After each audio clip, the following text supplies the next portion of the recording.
Hello, and welcome back to Lesson 4 of Module 7, where we're going to address a crucial part of your future networking activities, presentation skills and public speaking.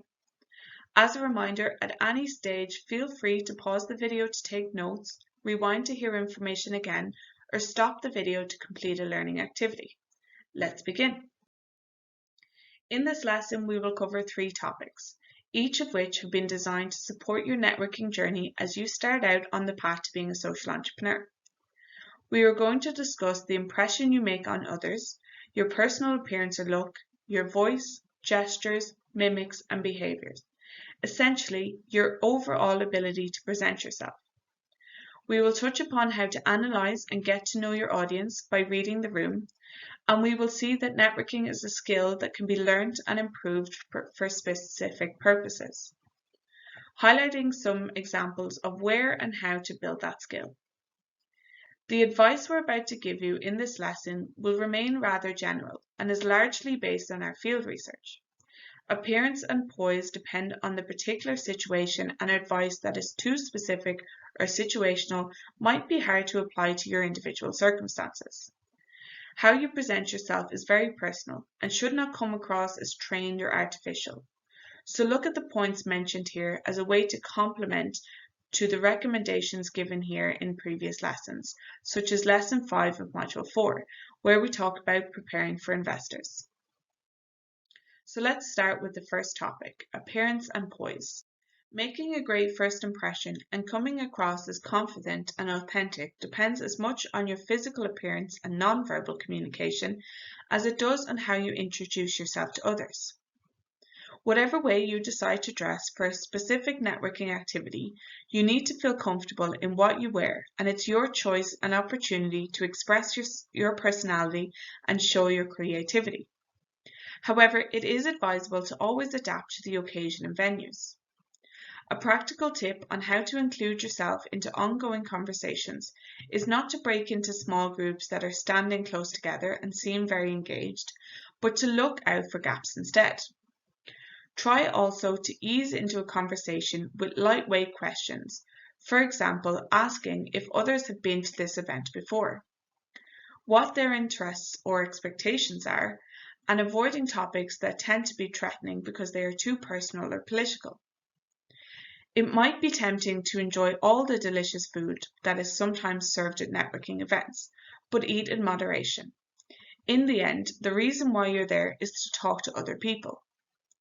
According to studies, most of our communication is nonverbal, so it's worth paying attention to it, such as maintaining eye contact without staring or gazing at others, occasionally fixing your body posture, or being mindful of facial expressions, as they can convey interest, warmth, and sincerity, but also boredom and indifference.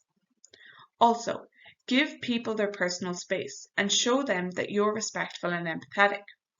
Post-pandemic, handshakes really depend on your personal preference, but they do create an opportunity to signal confidence and to break the ice. As we've mentioned throughout this module, you will frequently enter conversations by presenting yourself or an idea.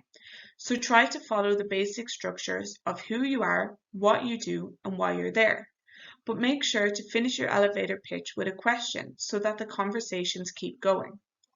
You might also want to think of a clever and graceful way of leaving a conversation, even if it sometimes means to simply thank the other person for the chat and to say that it's time to move on. So speaking of moving on, let's see how to best adapt to audiences. As a speaker, presenter, or conversation partner, you need to be able to read the room and know your audience. Think of some of the basic personality types that we learned in Lesson 2 and engage your audience accordingly. When you learn how to read the room, what you're really doing, in the simplest terms possible, is paying attention to the subtle feedback that indicates how people are feeling. In particular, you're learning how to read 3 things: attentiveness, engagement, and sentiment. Attentiveness is whether or not your audience is paying attention to you. If they're uninterested in what you have to say, their body language usually tips you off. This could mean fidgeting, multitasking, yawning, or zoning out. Engagement is the level of interest and response you're getting from your listeners. People may pay attention out of politeness, but engagement is difficult to fake. An engaged audience will ask questions, take notes, correct you if you make a mistake, and are unlikely to multitask. Sentiment refers to how your listeners are feeling. By watching their reactions, you can tell if they agree or disagree with you, like or dislike you, or if they're uncomfortable. Discomfort might be related to the topic at hand or to other concerns, for example, a cold conference room, bad lighting, or cognitive overload. So in order to practice reading the room and even reacting to your audience spontaneously, you could start by learning how to read non-verbal cues that show distraction and address them openly without shaming anyone or demanding their attention, but in a humorous way. This applies to video conferencing as well, as long as cameras are turned on. Then, make sure to clear your head of unrelated issues that distract you from giving your presentation. Also ask for feedback to keep your audience involved. For example, after covering a complex topic, pause and talk directly to your listeners or learners. Recap and ask them if it's okay to continue speaking. Finally, let's shed some light on the ways to practice self-presentation and public speaking. Few people are naturals when it comes to public speaking, which is why there are countless opportunities for you to learn, develop, and master the skill according to your needs. While universities, incubators, innovation hubs, vocational training centres, and many more offer a wide range of online and offline workshops or classes to improve your study and work skills, you might also want to seek individual coaching. This might open up the space to address more personal challenges or avoid practicing in group situations if you feel uncomfortable with it at the beginning. What you can also do is research and study great public speakers, people that manage to inspire you and whose presentation techniques suit you. Record your speeches or practice with your friends and peers. A great way to expose yourself to very diverse groups of people is to engage in volunteering or to pay a visit to community centres. Lending others a helping hand can be a great door opener to interesting encounters, different points of view, and to speaking in front of audiences.